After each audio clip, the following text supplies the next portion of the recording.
দক্ষিণ কলকাতার প্রচারে কমরেড মীনাক্ষী মুখার্জি উপস্থিত ছিলেন। সেই প্রচারের কিছু অংশ আপনাদের তুলে ধরলাম ভিডিওর মাধ্যমে। শেয়ার করবেন, ভিডিওটা ভালো লাগলে শেয়ার করুন।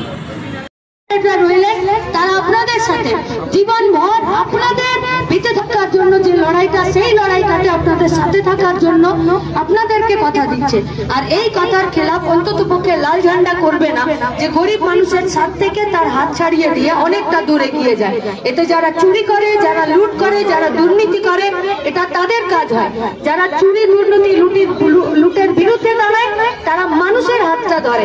তাই সারা শাহ হালিম আজকে এসেছে এই গোটা বস্তিতে যারা মাথা উঁচু করে বেঁচে থাকতে চাই তাদের হাত ধরতে। আমরা অধীর আগ্রহে আপনাদের দিকে তাকিয়ে থাকবো, যে বাঁচার জন্য, সৎ পথে বাঁচার জন্য, মাথা উঁচু করে বাঁচার জন্য, বাচ্চা ছেলে মেয়েগুলোকে এবং আমাদের মাদেরকে বাঁচানোর জন্য আপনারাও আপনাদের হাতটা কাস্তে হাতুড়ি তারা চিহ্ন এবং সায়রা শাহ হালিমের দিকে এগিয়ে দেবেন। এই কতগুলো কথা রেখেই আপনাদেরকে আরো একবার কাস্তে হাতুড়ি তারা চিহ্নে ভোট দেওয়ার আবেদন জানিয়ে আমার কথা শেষ করছি।